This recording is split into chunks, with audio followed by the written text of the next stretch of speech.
very honored to have a fellow film director who kindly helped to make the film. So I think directly inspired by the way the winemakers in the natural wine world have found a way to work together. Colleagues work together to help each other as opposed to feeling that they're competitors. And I'm very pleased that a small gesture in cinema that a fellow film director becomes the producer of this film. I think it's a direct result of the social and political experiment of these natural winemakers who all over the world are finding ways to collaborate and create a sense of solidarity, to propose something a little different.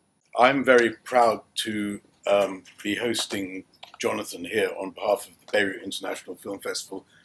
Jonathan and I had lunch today and we talked about the Lebanese wine industry in the sense that it's 7,000 years old, but only 20 years old, in a sense. And I think that in the way in which the Lebanese wine industry is developing, I thought there were many lessons to be learnt from this film in terms of independence of thought and independence of spirit in the way in which we make our wines, and in the fact that today we are not governed in the same way that the Italian producers were or are by the DOC.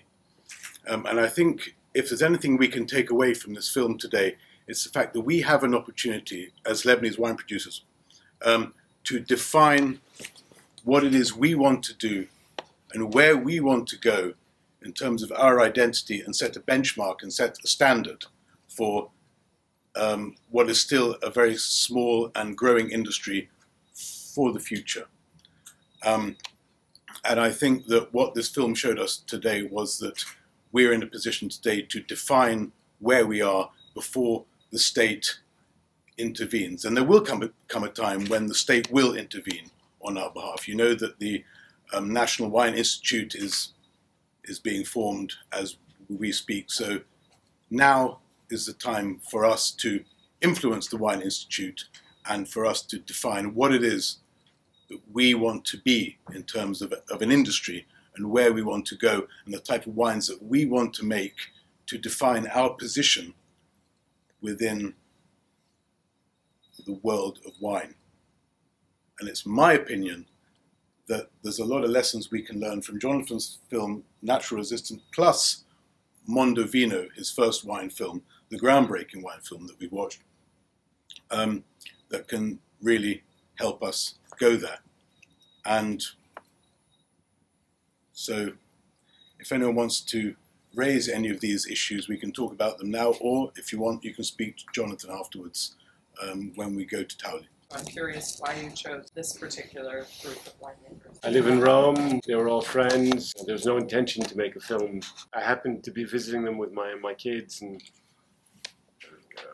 I felt very privileged to be taking part in a conversation that, this was at Pacina in Tuscany, between the director of the Cineteca of Bologna, which is the National Cinematheque of Italy. And I'm very conscious in my profession of cinema that essentially cinema as we've known it for its first 100 years, maybe it's only 100 years, is essentially dead. It's ceasing to exist in the world. And I was very conscious of how much energy and innovation was coming from these farmers, and that they were assuming a role that artists and filmmakers used to have, which was to call into question how society is constructed, where we can find sources of joy, sources of transmission of culture, and also call into question people who say they have authority over us. Obviously, every country is different, radically different in each case. So, I mean, if for instance, in Lebanon, if wine growers don't have any government control, it's true, Michael, that it's an incredible opportunity to create something absolutely individual. You know, in some ways, it would be nice if in the film business, we also, but in a way, we do have that freedom. I mean, because in the death of traditional cinema, there's certainly an opportunity for filmmakers to work outside of the conventional systems of distribution and try and create something maybe freer and more authentic and less dependent on illusory notions of the marketplace. If we have to sell it to Europe, it should be in their standard. Oh, the opposite. So can we sell, Lebanon can sell the wine, can the wine be exported? 10 years ago, I was very pessimistic about the state of the wine world. I thought that multinationals and the multinational spirit, which was wiping out local culture everywhere in the wine world, was going to erase forever what makes wine interesting, because wine is an expression of culture, like cinema. I mean, to me, the parallel is very, very clear. And it always has been.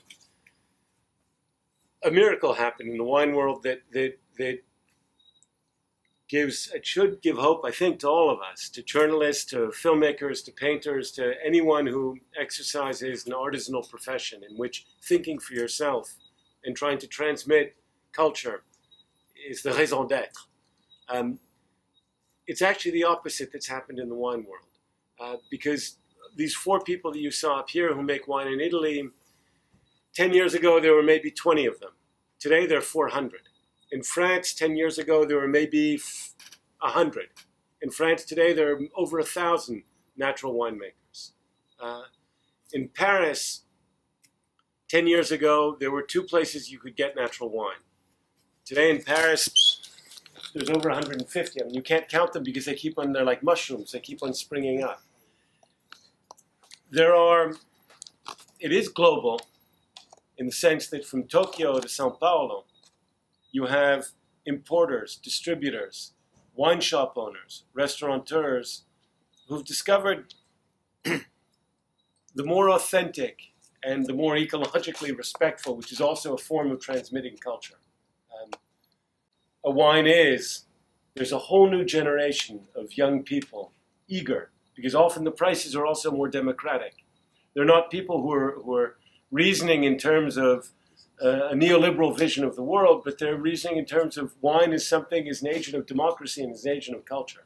And often these people are putting the lowest price they can in order to live with dignity, not to make wine to become rich.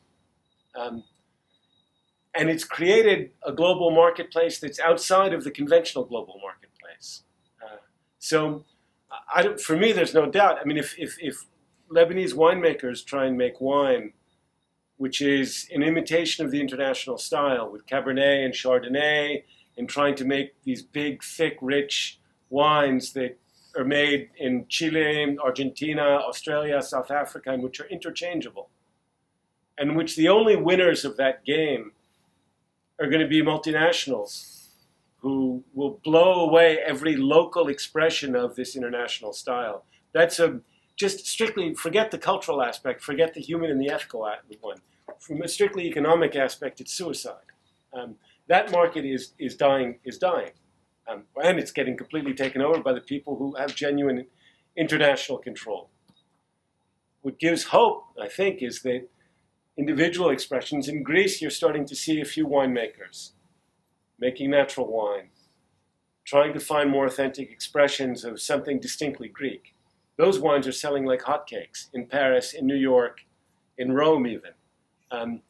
So, I mean, I have no doubt that the more distinctive and authentic and less international in style Lebanese wine is, the more there will be a market for it. I mean, if you made 8 billion bottles a year, it would be a different question. But if you're making, you said 8 million, 8 Michael? million bottles. It's tiny. That 8 million bottles of something real can be sold throughout the world with great interest. If people feel that it's distinctly Lebanese and that there's something about it that doesn't resemble anything else. We do make international style wines, heavily extracted, lots of oak. Fine, we can't change that. The investment is there. Fine, okay. But we can, at the same time, slowly like a tanker turning in a port, we can revisit the grapes that I believe represent our terroir, the Cinsault, the Carignan, the Mourvèdre, the Syrah, to a certain extent, and learn to slowly incorporate them into our winemaking tradition a lot more to develop a real identity about ourselves. and that begin to shape and fashion a Lebanese spirit about our wine. Wines that Jonathan and I were discussing at lunch, Jonathan and Santiago and I were discussing at lunch, wines that represent the generosity of spirit that this country has, and begin to introduce that element of our winemaking from now on. You know, it's nothing new. We're on a learning curve. The Australians did it 10 years ago. If it moved, oak it, fine. Now they're changing. We can change as well, gradually. And as you know, as well as the international style wines, we can learn to really love and respect the grapes and our sense of identity. And with 8 million bottles, we need to do that. I'm more interested in the cinematography of this movie. My first question to you is, why over and over again in your 4 characters or 4 actors, they all refer to French wine, all of them, each and every one of them?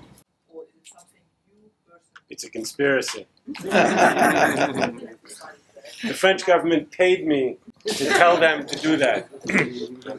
Is that the benchmark that everybody follows? Well, there's a long tradition, a long cultural tradition of love and hate between France and Italy. It goes back before even the Napoleonic soldiers you saw in the film of Mario Monicelli. It's a very ancient rivalry. It's a very ancient love affair.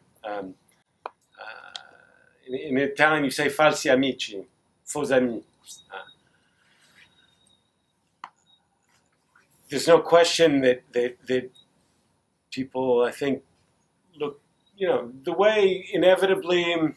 Well, in cinema, it's interesting, isn't it? Because in cinema, there actually are competing traditions and models that could be referred to as benchmarks. It's not just America that dominates. No, I mean, I think that France culturally, for Italians, is an important reference. And certainly in wine, they've had a prestige historically that Italian wines haven't, at least since the fall of the Roman Empire. And there aren't many people around who remember the Roman Empire. So. How did you select the movies that you selected?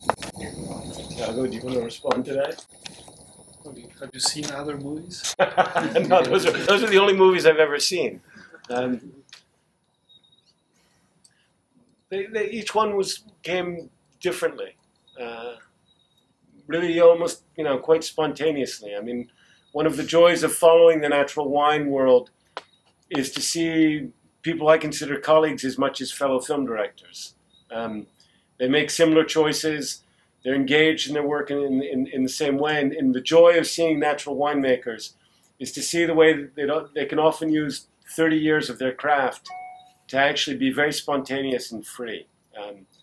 And a lot of the associations happened late at night after There was no script. There was no. The film, Jonathan went to meet these people, he shoot, and then editing. I think the choice of the other films came just when you were editing, and they changed during the editing. So it wasn't an idea before. No, it was something that absolutely came out of the editing, and at each stage in the editing, each new moment created a feeling, because it's not ideological. The back and forth between cinema and the farmers. There's not an ideological plan behind it. It's, to me, the joy of cinema is something much freer and closer to poetry maybe than to novels. So that often they're questions of mood and feeling. And the film clips don't illustrate what people are saying. They exist in a much more open relationship, more suggestive to me. The only film that was planned is the cartoon in the film by Chiara Rappaccini, who is the widow of Mario Monicelli, the director of Marchese del Grillo. And that we planned out. That's the only one. Why so for this particular wine owner? And there is no doubt the gentleman from Genoa, around the Genoa area, was the most eloquent among the 4 and told the most interesting story, or he knew, or he had a better relationship to the start a relationship? Because they're friends. It's completely random. But the joy of the world of wine is that most people who spend their lives dedicated to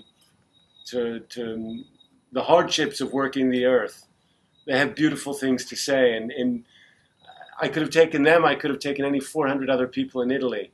And I think you would have found, at least I would have found characters that I find as endearing, as enchanting. And I disagree with you. I mean, Stefano has he's a kind of Pasolini of the vine, so that yes, there's a power to his discourse, but I think each one of them has a very beautiful and profound relationship to their own humanity and to ours. So each one of them touches me. I want to clarify something about it, because we're kind of blaming a bit the Lebanese wines actually. I'm a winemaker, a young winemaker, and I can admit that we have all the specs in Lebanon to produce the natural wines. We don't have any problems in, diseases. We do not irrigate. We alternate the least in the vineyards. The only thing that we agree is that we have to create this philosophy of producing the identity that we love to produce and not to imitate the market. But we inherited international varieties, and we do not have governmental support to help us discover some native crops or native varieties that we love to share with the international market. But nowadays, what we are doing, we are few winemakers in Lebanon. We're not even a district in south of France, but we are trying to do the best identity of what we have accurately with all this bad situation here. But I can really confirm that what we are doing is 80 to 90% the natural identity of Lebanese wines. We do not irrigate. We harvest manually. Does anyone form organic? We're organically, uncertified, organically terroir in Lebanon. 80 to 90% of the producers do not know what is pesticides. Or fungicides or herbicides. I produce wine since 2000. I produce wine in an old winery, but I am producing now wine since 7 years. I didn't even use one single fungicide, not because I'm a organic winemaker, because we don't need it. I have to spend this money in something else. Yeah. We're lucky. We are in a country where we have a lot of, thanks God, we have a lot of good natural resources, good rainfall. This is, that's fantastic then. The future is before you. It's very interesting to hear. Very beautiful, artistic movie. Good luck. Good luck for the other one that might be in this region. It should be in this because we have to show the people that in this today it took me 3 hours to reach from the Bekaa Valley to this place where the Bekaa Valley I can give you your money back if you want. No, because of the situation, because the roads are blocked. Wow. Politically. Because I'm going there. We're going there the day after tomorrow. Exactly, and back the god of 3 hours. The god of wine is there. Yeah. Good luck. You need a helicopter. That's not very ecological. I see in movies about natural and simple people acting, and I think the winemaker, simple winemaker or natural winemaker, they take a cinema for more success. They use the cinema or the movies in last years to make like a bubble, to have it's like to say we are biodynamic, we are natural, we have a different strategy or different mentality to make wine, our wine, to only prove we are special.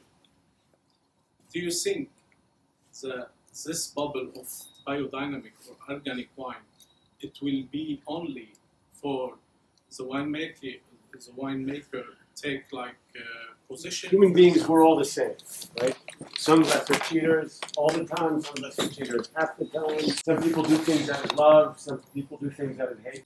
You're going to find the same kind of people with all kinds of mixed motivations. No one is a saint. My personal experience with spending a lot of time with these people all over the world, because in every country in the world now you see people, I've seen something very simple, where people stop thinking about the marketplace. They think about the joy of living and the delight of sharing beautiful things with other people. But because this brings life. And I've seen extraordinary human beings, people that move me.